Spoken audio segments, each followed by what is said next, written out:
വിശദമായ വാർത്തയിലേക്ക്. കണ്ണൂർ ട്രെയിൻ തീപിടുത്തത്തിൽ ഒരാൾ കസ്റ്റഡിയിലുള്ള ആളുടെ അറസ്റ്റ് രേഖപ്പെടുത്തും. ഒഡീഷ സ്വദേശിയാണ് കസ്റ്റഡിയിലുള്ളത്. ഇയാളെ വിശദമായി ചോദ്യം ചെയ്യുകയാണ്. ഇയാൾക്കെതിരെ തീവെപ്പുമായി ബന്ധപ്പെട്ട് കേസുകളുണ്ട്. CP അനുമോദ് ചേരുന്നു. അനുമോദ്, എന്താണ് വാർത്തയുടെ ഏറ്റവും പുതിയ വിവരങ്ങൾ?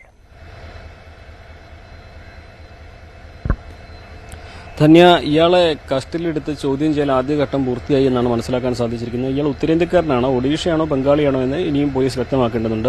പക്ഷേ ഈ ഒരു കേസുമായി ബന്ധപ്പെട്ട ദുരൂഹതകൾ ഏറെക്കുറെ ഇല്ലാതെയായി എന്ന് തന്നെ വേണം കരുതാൻ. പോലീസ് നൽകുന്ന വിവരങ്ങൾ അനുസരിച്ച് അല്ലെങ്കിൽ സൂചനകൾ അനുസരിച്ച് ഇയാൾ ഈ ഒരു പ്രദേശത്ത് തന്നെ സ്ഥിരമായിട്ട് ഉള്ള ഒരു വ്യക്തിയാണ്. ഇയാൾക്ക് ഈ പ്ലാന്റിലെ BPC പ്ലാന്റിന്റെ സുരക്ഷാ ജീവനക്കാരനുമായിട്ട് എന്ത് തർക്കങ്ങൾ ഉണ്ടായിരുന്നു. അതിനെ തുടർന്നാണ് ഇയാൾ ഇത്തരത്തിൽ ആരും കാണാതെ റെയിൽവേ സ്റ്റേഷനിൽ കയറി ഈ ട്രെയിനിൽ ഇത്തരത്തിലുള്ള അതിക്രമം കാണിച്ചതെന്ന വിവരങ്ങളാണ് ലഭ്യമാകുന്നത്. ഉച്ചയോടെയാണ് ഇയാളെ പോലീസ് കസ്റ്റഡിയിലെടുത്തത്. ചോദ്യം ചെയ്യൽ ഇപ്പോഴും പുരോഗമിക്കുകയാണ്. ആദ്യഘട്ടം പൂർത്തിയായി എന്നാണ് അറിയാൻ സാധിക്കുന്നത്. നിലവിൽ ഇത് സംബന്ധിച്ചുള്ള മറ്റ് ഏതെങ്കിലും ശക്തികൾക്ക് ഇതിൽ പങ്കുണ്ടോ എന്നോ അല്ലെങ്കിൽ ഈ എലത്തൂർ തീവെപ്പ് കേസിന്റെ തുടർച്ചയാണോ ഇത് എന്നുള്ള ചോദ്യങ്ങൾക്കൊക്കെ താൽക്കാലികമായിട്ടെങ്കിലും ഇതൊരു ദുരൂഹത അത്രയ്ക്ക് ഉണ്ടാകില്ല എന്ന സൂചനകളാണ് പോലീസിന്റെ ഭാഗത്ത് നിന്ന് നമുക്ക് ലഭ്യമാകുന്നത്. പക്ഷേ ഇത് സംബന്ധിച്ച് ഔദ്യോഗിക സ്ഥിരീകരണം ലഭ്യമാകേണ്ടതുണ്ട്. ഇയാൾ ഏത് നാട്ടുകാരനാണ്, ഇയാളുടെ പേരെന്താണ്, ഇയാൾക്ക് മറ്റ് എന്ത് കാര്യങ്ങൾ കൊണ്ടാണ് ഇത്തരത്തിലുള്ള പ്രവൃത്തിയിൽ ഏർപ്പെട്ടത്, എങ്ങനെയാണ് കത്തിച്ചത് തുടങ്ങിയ വിവിധ ചോദ്യങ്ങൾ ഉയരുന്നുണ്ട്. അതൊക്കെ തന്നെ പോലീസ് വിശദീകരണം നൽകേണ്ട ഒരു കാര്യമാണ്. നിലവിൽ ഇതിൽ ഇനി പൂർത്തിയാവേണ്ട കാര്യങ്ങൾ ഫോറൻസിക്കിന്റെ പരിശോധനകൾ കഴിഞ്ഞിരുന്നു. പക്ഷേ അതിന്റെ പരിശോധനാ ഫലങ്ങൾ കൂടി വരേണ്ടതുണ്ട്. ഈ വിരലടയാളം അടക്കമുള്ള കാര്യങ്ങൾ ഫോറൻസിക്കിന്റെ പരിശോധനാ ഫലങ്ങൾ കൂടി വരേണ്ടതുണ്ട്. അതെല്ലാം കൂടി വന്നതിന് ശേഷം മാത്രമേ പോലീസ് ഇക്കാര്യത്തിൽ ഒരു അന്തിമ വിശദീകരണം നൽകുകയുള്ളൂ എന്നാണ് മനസ്സിലാക്കാൻ സാധിക്കുന്നത്. എന്താണെങ്കിലും ഈ കേസുമായി ബന്ധപ്പെട്ട് നിലവിൽ ഇയാൾ മാത്രമാണ് കസ്റ്റഡിയിലുള്ളത് എന്നാണ് നമുക്ക് ലഭ്യമാകുന്ന വിവരം. ഇത് സംബന്ധിച്ച് മറ്റ് ദുരൂഹതകൾ ഇല്ല എന്നും പോലീസ് സൂചന നൽകുന്നുണ്ട്. ആലപ്പുഴ കണ്ണൂർ എക്സിക്യൂട്ടീവിലെ തീപിടുത്തം സുരക്ഷാ വീഴ്ചയെന്ന് പ്രതിപക്ഷ നേതാവ്. കേരള പോലീസ് ലാഘവത്തോടെയാണ് വിഷയം കൈകാര്യം ചെയ്യുന്നത്. ആദ്യ തീവെപ്പിൽ ഗുരുതര വീഴ്ചയുണ്ടായെന്നും അത് ആവർത്തിക്കരുതെന്നും പ്രതിപക്ഷ നേതാവ്. ഇത് ഒരു വലിയ ഇൻസെക്യൂരിറ്റി, ഒരു അരക്ഷിതത്വം എല്ലാവരുടെയും മനസ്സിലുണ്ടാകുന്നതാണ്. നമ്മളെല്ലാം ഞെട്ടിച്ചൊരു സംഭവം ഉണ്ടായതാണ്. അതേ ട്രെയിൻ തന്നെ വീണ്ടും തീപിടിച്ചിരിക്കുന്നു. അപ്പൊ സുരക്ഷാ സംവിധാനങ്ങൾ കുറെ കൂടി മെച്ചപ്പെടുത്തുന്ന കാര്യത്തിൽ ഗവൺമെന്റ് ഗൌരവതരമായി ഇടപെടണം. ആദ്യത്തെ കേസിൽ പോലീസിന്റെ ഭാഗത്ത് നിന്ന് ഗുരുതരമായ അനാസ്ഥയുണ്ടായി. കാരണം അതേ ട്രെയിനിൽ തന്നെ അയാൾ രക്ഷപ്പെട്ടു. എന്നിട്ട് കണ്ണൂരിലിറങ്ങി തൊട്ടടുത്ത റെയിൽവേ സ്റ്റേഷനിൽ പോലും പരിശോധന നടത്തിയില്ല. വെളുപ്പാങ്കാലം വരെ ഈ പരിക്ക് പറ്റിയ അയാൾ കുറ്റവാളി വെളുപ്പാങ്കാലത്ത് വന്ന വേറൊരു ട്രെയിനിൽ പോയി. എന്നിട്ട് പോലും പോലീസ് അറിഞ്ഞില്ല. അപ്പൊ ആ ട്രെയിനിൽ പരിശോധന നടത്തിയില്ല, സമീപ റെയിൽവേ സ്റ്റേഷനുകളിൽ പരിശോധന നടത്തിയില്ല. അവസാനം കേന്ദ്ര ഏജൻസികൾ അന്വേഷിച്ച് പിടിച്ച് ഇവിടെ കൊണ്ടുവന്ന വഴിക്ക് തന്നെ ഒരുപാട് അപാകതകൾ കൊണ്ടുവരണതിന്റെ ഇൻസെക്യൂരിറ്റി ഉണ്ട്. അപ്പൊ കേരള പോലീസ് ഗൗരവത്തോടു കൂടി അല്ല ഇത്തരം കാര്യങ്ങൾ കൈകാര്യം ചെയ്യുന്നത്. ആ ഒരു ലാഘവത്വം ഉണ്ടായാൽ അപകടകരമായ നിലയിലേക്ക് കാര്യങ്ങൾ മാറും.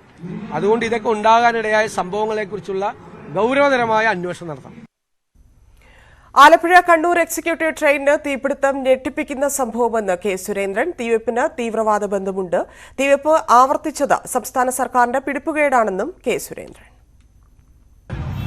തീവ്രവാദ ശക്തികൾ സംസ്ഥാനത്ത് വളരെ ശക്തമായി ഇപ്പോഴും പ്രവർത്തിക്കുന്നു എന്നുള്ളതിന്റെ തെളിവാണ് കണ്ണൂരിൽ കണ്ടത്. മതഭീകരവാദികളുടെ സ്ലീപ്പർ സെല്ലുകളെ സംസ്ഥാന ഗവൺമെന്റ് നിരീക്ഷിക്കുന്നേയില്ല.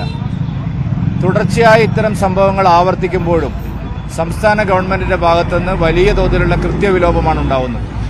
സംസ്ഥാന ഗവൺമെന്റിന്റെ അനാസ്ഥയാണ് ഇത്തരത്തിലുള്ള സംഭവങ്ങൾ ആവർത്തിക്കാൻ കാരണം. മതഭീകരവാദ ശക്തികൾക്ക് വോട്ട് ബാങ്ക് ഉള്ളതുകൊണ്ടാണ്. ബിഷപ്പ് ഫ്രാങ്കോ മുളയ്ക്കൽ രാജിവെച്ചു. ജലന്ധർ ബിഷപ്പ് സ്ഥാനത്തു നിന്നുള്ള രാജി മാർപ്പാപ്പ സ്വീകരിച്ചതായി അപ്പസ്തോലിക് ന്യൂൻഷോ പ്രസ്താവനയിൽ അറിയിച്ചു. ലൈംഗിക ആരോപണത്തിന്റെ പശ്ചാത്തലത്തിൽ വത്തിക്കാൻ ഫ്രാങ്കോയുടെ രാജി ചോദിച്ചു വാങ്ങുകയായിരുന്നുവെന്നാണ് വിവരം. എന്നാൽ ഇത് അച്ചടക്ക നടപടിയുടെ ഭാഗമല്ലെന്നാണ് സഭയുടെ വിശദീകരണം. ഏറെ സന്തോഷവും നന്ദിയും ഉണ്ടെന്ന് രാജിവാർത്ത പ്രഖ്യാപിച്ചുകൊണ്ട് ഫ്രാങ്കോ മുളയ്ക്കൽ വ്യക്തമാക്കി. ലൈംഗിക പീഡന കേസിൽ അറസ്റ്റിലായി വിചാരണ നേരിട്ട രാജ്യത്തെ ആദ്യ കത്തോലിക്ക ബിഷപ്പാണ് ഫ്രാങ്കോ മുളയ്ക്കൽ.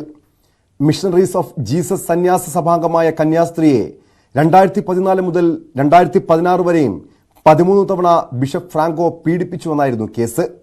2018 ലൈംഗികാരോപണം ഉയർന്നതോടെ ഫ്രാങ്കോയെ ജലന്ധർ രൂപതാധ്യക്ഷ സ്ഥാനത്തു നിന്നും താൽക്കാലികമായി നീക്കിയിരുന്നു.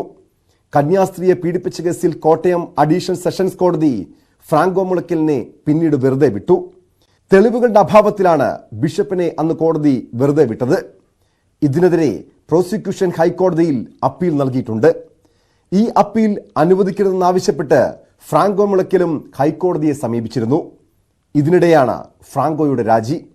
കന്യാസ്ത്രീയെ ബലാത്സംഗം ചെയ്ത കേസുമായി ബന്ധപ്പെട്ട അച്ചടക്ക നടപടിയല്ലെന്നും ഫ്രാങ്കോ മുളയ്ക്കൽ സ്വയം രാജിവെക്കുകയായിരുന്നുവെന്നും ഇന്ത്യയിലെ വത്തിക്കാൻ സ്ഥാനപതി അറിയിച്ചു.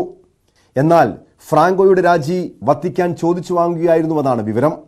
ജലന്ധർ രൂപതയുടെ നല്ലതിനു വേണ്ടി സ്വയം ഒഴിയാൻ തീരുമാനിക്കുകയായിരുന്നുവെന്നാണ് രാജി പ്രഖ്യാപിച്ചുള്ള വീഡിയോ സന്ദേശത്തിൽ ഫ്രാങ്കോ മുളയ്ക്കൽ പറയുന്നത്.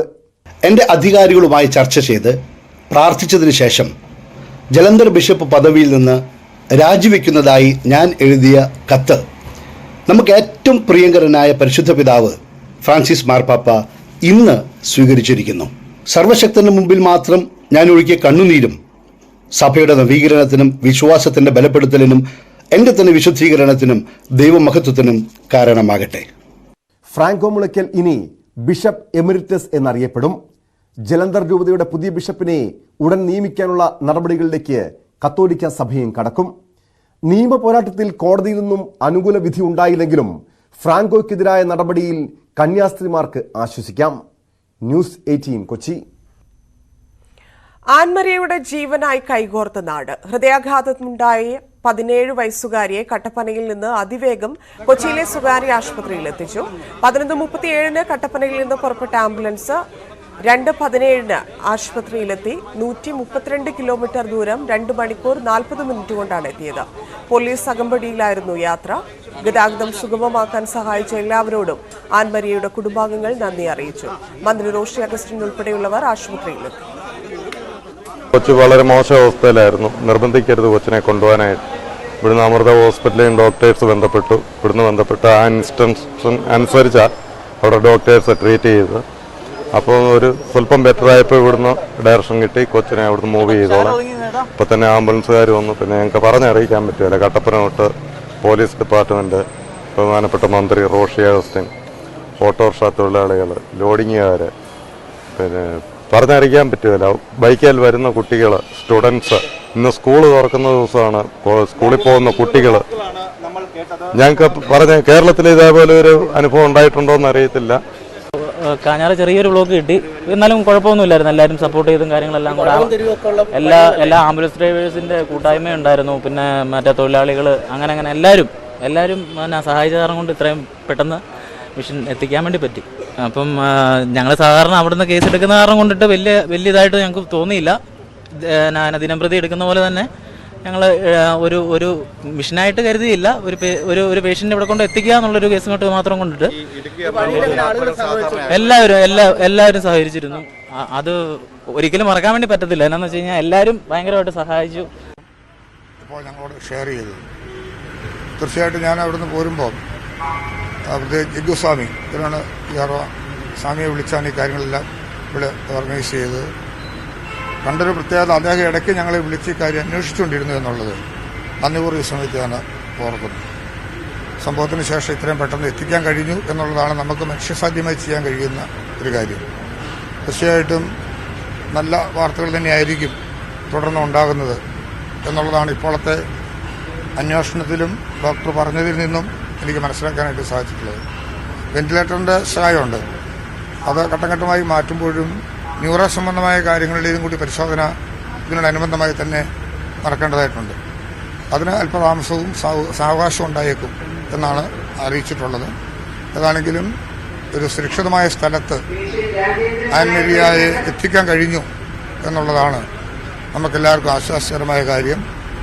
ആംബുലൻസ് ഓടിച്ച ഡ്രൈവറും അതുപോലെ തന്നെ പോലീസും ജനങ്ങളുടെ നല്ല സഹകരണം. ഇന്ന് അത്യപൂർവമായി കാണുന്നൊരു പ്രശ്നം പ്രവേശനോത്സവമായിരുന്നുകൊണ്ട് എല്ലാ സ്ഥലത്തും കുട്ടികളെ സ്കൂളിൽ വിട്ട് തിരിച്ചു വരുന്ന മടങ്ങി വരുന്ന വണ്ടികളെല്ലാം ധാരാളം ഉണ്ടായിരുന്നൊരു ദിവസവും കൂടിയാണ്. എങ്കിൽ പോലും ഇടുക്കിയിൽ നിന്ന് 2 മണിക്കൂർ 40 മിനിറ്റിന് ഇവിടെ ഒരു വണ്ടി എത്തിച്ചേർന്നു എന്നുള്ളത് പബ്ലിക്കിൻ്റെ നല്ലൊരു സഹകരണം. അവരോട് എങ്ങനെ നന്ദി പറഞ്ഞാലും മതിയാവില്ല. അതൊരു ചെറിയ കാര്യമല്ല. ഒരു വലിയ തോതിൽ മനസ്സിനെ അങ്ങേയറ്റം ചിന്തിപ്പിക്കേണ്ട ഒരു സബ്ജക്റ്റ് തന്നെയാണ്. ആ നിലയിൽ സുഖമായി ഈ ആശുപത്രിയിൽ നിന്ന് മടങ്ങിപ്പോകാൻ സാധിക്കും എന്ന ശുഭാപ്തി വിശ്വാസമാണ് എനിക്ക് ഡോക്ടറോട് ഇത്തരം കാര്യം ഷെയർ ചെയ്തപ്പോഴും പ്രാഥമികമായി മനസ്സിലാക്കാനായിട്ട് സാധിച്ചത്. ന്യൂറോ സംബന്ധമായ കാര്യങ്ങളുടെ പരിശോധനകൾ തുടർന്ന് വരുന്നതേ ഉള്ളൂ. അതിനൊക്കെയുള്ള കാര്യങ്ങളും പരിശോധനാ രീതികളും എല്ലാം അതിനനുസരിച്ച് അനുവർത്തിക്കട്ടെ. ഏതായാലും നല്ല വാർത്തകൾ കേൾക്കുന്നതിന് വേണ്ടി കാതോർക്കുകയാണ്.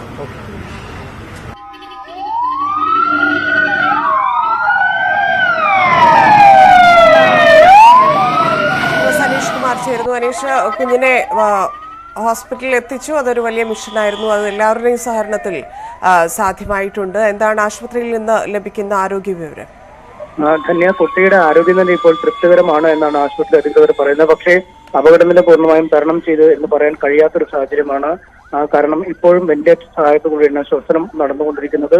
ഹൃദയത്തിന്റെ പ്രവർത്തനത്തിലുപരി തലച്ചോറിലേക്ക് രക്തമെത്തുന്നതിന് ചില തടസ്സങ്ങളുണ്ട് എന്നാണ് ഇപ്പോൾ കണ്ടെത്തിയിരിക്കുന്നത്. അതുമായി ബന്ധപ്പെട്ട വിശദമായ ന്യൂറോ പരിശോധനകൾ വേണ്ടിവരുമെന്നും ആശുപത്രി അധികൃതർ അറിയിക്കുന്നു. 72 മണിക്കൂറാണ് ഇതിനുള്ള ഒരു നിരീക്ഷണ സമയമായി അധികൃതർ പറയുന്നത്. എന്തായാലും ക്രമേണ ആരോഗ്യം മെച്ചപ്പെടുമെന്ന പ്രതീക്ഷ തന്നെയുണ്ട്. നേരത്തെ മുതൽ തന്നെ അമൃത ആശുപത്രിയിലെ വിദഗ്ധരുടെ നിർദ്ദേശം അനുസരിച്ചാണ് കട്ടപ്പനയിലെ ആശുപത്രിയിലും ചികിത്സ നടത്തി വന്നിരുന്നത്. അവിടെ നിന്നും ആരോഗ്യനില തൃപ്തികരമായപ്പോഴാണ് ഈ കൊച്ചിയിലേക്ക് കൊണ്ടുവരികയും ചെയ്തത്. എന്തായാലും ഈ വലിയ ഒരു നാട്ടുകാരുടെ സഹകരണം, ഈ കുട്ടികൾ മുതൽ ഈ ലോഡിംഗ് തൊഴിലാളികളും ആംബുലൻസ് തൊഴിലാളികളും അടക്കമുള്ള എല്ലാ തരത്തിലുള്ള ആളുകളുടെയും കൃത്യമായ സഹകരണം ഉണ്ടാവുകയും എല്ലാവരും ഈ മാർഗമധ്യയിൽ നിന്ന് വാഹനങ്ങൾ മാറ്റിക്കൊടുക്കുകയും മറ്റു വാഹനങ്ങൾ മാറ്റിക്കൊടുക്കുന്നതിനായി ആളുകളെ പ്രേരിപ്പിക്കുകയും ഒക്കെ ചെയ്തു. യാതൊരു ഗതാഗത തടസ്സവുമില്ലാതെ കട്ടപ്പനയിൽ നിന്നും കൊച്ചി വരെ എത്താൻ കഴിഞ്ഞു എന്നതാണ് ഏറ്റവും ശ്രദ്ധേയമായ കാര്യം. കാരണം ഈ സാധാരണഗതിയിൽ 5 മണിക്കൂറിലധികം അല്ലെങ്കിൽ 6 മണിക്കൂറിലധികം വേണ്ട ഒരു ദൂരം യാത്ര ചെയ്യേണ്ട ഇടമുണ്ട്. ഒപ്പം ഈ കട്ടപ്പനയിൽ നിന്നും തൊടുപുഴ വരെയുള്ള സ്ഥലം ഈ ഘാട്ട് റോഡാണ്. പ്രത്യേകിച്ചും മലയിൽ നിന്നും താഴേക്ക് ഇറങ്ങുന്ന വളവുകളും തെരുവുകളും ഒക്കെ ഉള്ള അങ്ങേയറ്റം അപകടകരമായ ഒരു രീതിയിലുള്ള വഴിയുമാണ്. എന്തായാലും അവിടെ നിന്നൊക്കെ തരണം ചെയ്ത് വളരെ പെട്ടെന്ന് തന്നെ കൊച്ചിയിൽ എത്തിക്കാൻ കഴിഞ്ഞു എന്നതാണ് ഏറെ ആശ്വാസകരം. എന്തായാലും ഈ കൃത്യസമയത്ത് എത്തിക്കാൻ കഴിഞ്ഞതും ഈ ചികിത്സയിൽ വളരെ ഗുണകരമായി മാറുമെന്ന പ്രതീക്ഷയാണുള്ളത്. എന്തായാലും ബന്ധുക്കളടക്കമുള്ളവർ വലിയ പ്രാർത്ഥനയിലാണ്. ഈ 17 വയസ്സുകാരിയായ അൻമരിക്ക് വേണ്ടി ഈ +2 കഴിഞ്ഞ ശേഷം ഡിഗ്രി കോഴ്സിനായി കഴിഞ്ഞ ദിവസം കുട്ടിക്കാലത്ത് സ്വകാര്യ കോളേജിൽ ചേർന്ന പിന്നാലെയാണ് ഇത്തരമൊരു അപകടം ഈ കുട്ടിക്ക് ഒരു ഹൃദയാഘാതത്തിന്റെ രൂപത്തിൽ എത്തിയിരിക്കുന്നത്. എന്തായാലും കുട്ടിയുടെ ജീവൻ രക്ഷിക്കാനുള്ള എല്ലാ ശ്രമങ്ങളും അധികൃതർ നടത്തി വരികയാണ്. നന്ദി അനീഷ്. ഇനി സ്കൂൾ ദിനങ്ങൾ.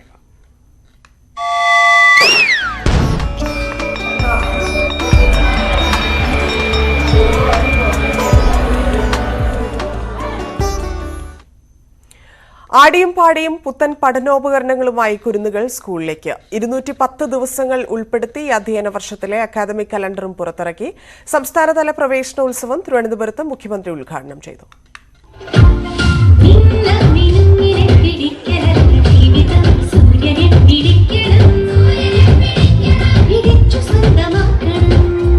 ആദ്യ ദിനം സ്കൂളിലെത്തിയതിന്റെ പേടിയോ ആശങ്കകളോ ഇല്ല. ചിരിച്ചും കളിച്ചും കൂട്ടുകൂടിയുമെല്ലാം പ്രവേശനോത്സവം കുട്ടികളും ആഘോഷമാക്കി.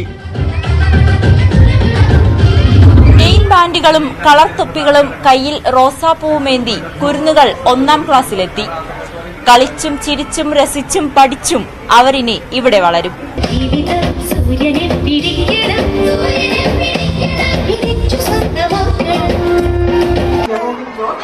അമ്മയെ കണ്ടില്ലേ?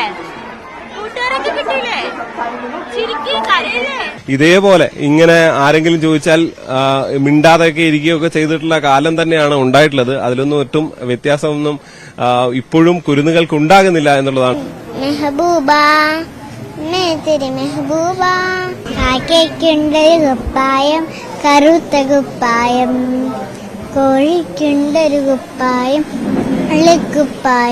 ആലപ്പുഴ ജില്ലയിൽ ഇത്തവണ 768 പൊതുവിദ്യാലയങ്ങളിലായി 12,124 കുട്ടികൾ പുതുതായി സർക്കാർ സ്കൂളുകളിലേക്ക് എത്തുന്നു എന്നുള്ളതാണ്. എന്തായാലും അത്രയധികം കുട്ടികൾ നമ്മുടെ സർക്കാർ സ്കൂളുകളെ ആശ്രയിച്ച് അതിൽ വിശ്വാസം ഉൾക്കൊണ്ട രക്ഷകർത്താക്കൾ ഉൾപ്പെടെ കടന്നു വരുന്നു എന്നുള്ളത് പ്രതീക്ഷ നൽകുന്നതാണ്. സംസ്ഥാന വ്യാപകമായി എല്ലാ സ്കൂളിലും പ്രവേശനോത്സവം നടത്തി. തിരുവനന്തപുരം മലയങ്കീഴ് സ്കൂളിലാണ് സംസ്ഥാനതല ഉദ്ഘാടനം നടന്നത്. പൊതുവിദ്യാലയങ്ങളിൽ മികച്ച അടിസ്ഥാന സൗകര്യം ഉറപ്പുവരുത്താൻ LDF സർക്കാരിന് കഴിഞ്ഞതായി മുഖ്യമന്ത്രി പിണറായി വിജയൻ പറഞ്ഞു.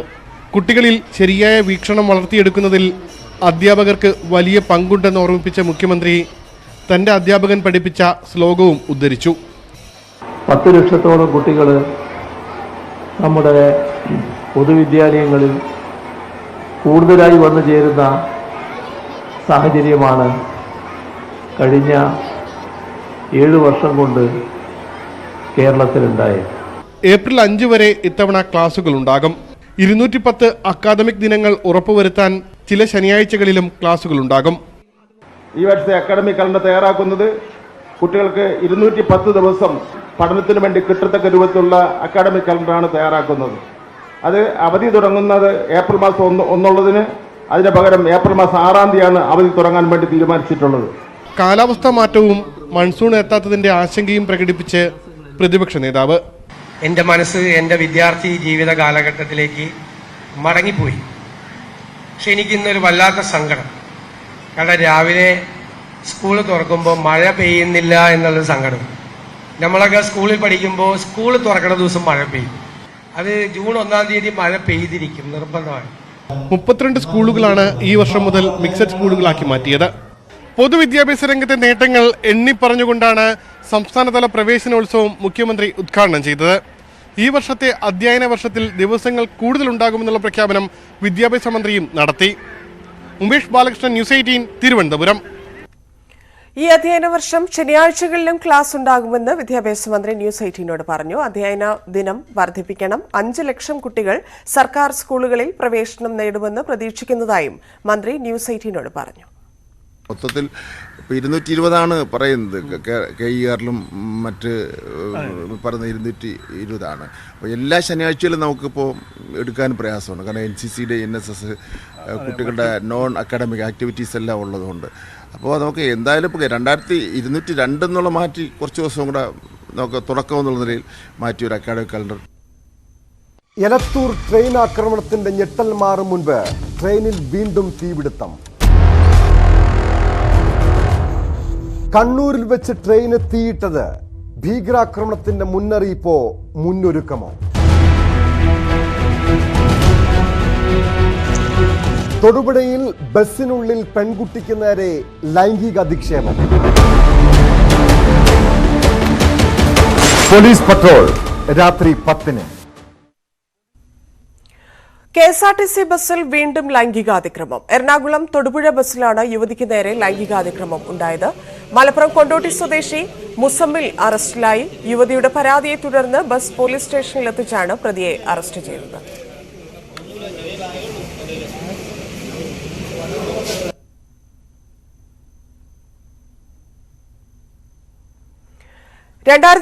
ഒക്ടോബർ 3-നാണ് പ്രധാനമന്ത്രി നരേന്ദ്രമോദി പ്രതിമാസ റേഡിയോ പരിപാടിയായ മൻ കി ബാത്തിന് തുടക്കമിട്ടത്. രാജ്യത്തെ ജനങ്ങളോട് വികസനത്തെക്കുറിച്ചും നമ്മുടെ വെല്ലുവിളികളെക്കുറിച്ചുമെല്ലാം അദ്ദേഹം സംസാരിച്ചു. ജനഹൃദയങ്ങളിലേക്ക് എത്തിയ പരിപാടി 100 എപ്പിസോഡുകൾ പൂർത്തീകരിച്ചിരിക്കുകയാണ്. ഈ അവസരത്തിൽ മൻ കി ബാത്ത് രാജ്യത്തെ ജനങ്ങളെ സ്വാധീനിച്ചതെങ്ങനെയെന്ന് കാണാം. മൻ കി ബാത്ത് ജൻ കി ബാത്ത് ഡോക്യുമെന്ററി നാളെ രാത്രി 8 മണിക്ക് ഹിസ്റ്ററി TV 18ലും 10:30 ന്യൂസ് 18 കേരളത്തിലും.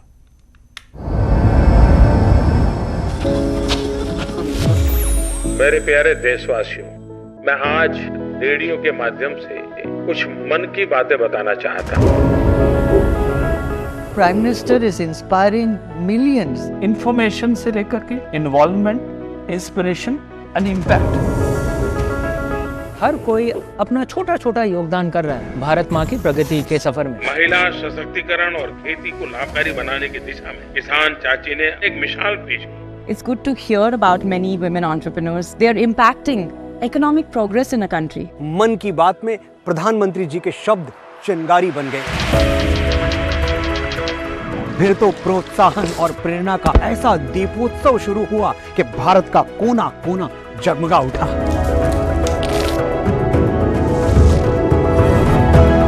मन की बात बहुत सारे टॉपिक्स पे बात करते हैं. स्पोर्ट्स पे बात करते हैं, वेलनेस पे बात करते हैं, फिटनेस पे बात करते हैं. Because to grow a nation is not just economy, it's also the health of the nation.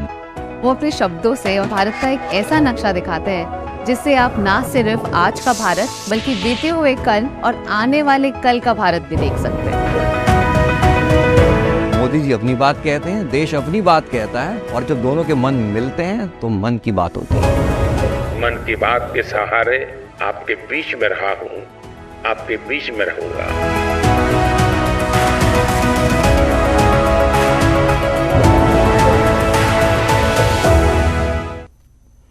ഇന്നത്തെ സ്വർണം, വെള്ളി, പ്ലാറ്റിനം നിരക്കുകൾ. താരകൻസ് റോയൽ ജ്വല്ലറി ഇന്നത്തെ സ്വർണ്ണവില ബ്രോട്ട് യു ബൈ അനധികൃത വിൽപ്പനക്കാരിൽ നിന്നും സ്വർണം വാങ്ങി ഇനി ആരും വഞ്ചിതരാവരുത്. Tharakans royal jewellery, Kunnamkulam. സ്വർണ്ണ ഗ്രാമിന് 5570 രൂപ, പവന് 44,560 രൂപ. വെള്ളി ഗ്രാമിന് 78 രൂപ, കിലോ 78,000 രൂപ. പ്ലാറ്റിനം ഗ്രാമിന് 3695 രൂപ. താരകൻസ് റോയൽ ജ്വല്ലറി ഇന്നത്തെ സ്വർണ്ണവില ബ്രോട്ട് യു ബൈ അനധികൃത വിൽപ്പനക്കാരിൽ നിന്നും സ്വർണം വാങ്ങി ഇനി ആരും വഞ്ചിതരാവരുത്. Tharakans royal jewellery, Kunnamkulam. വാർത്തയിൽ ഇന്ന് പൂർണ്ണമാവുന്നു. നമസ്കാരം.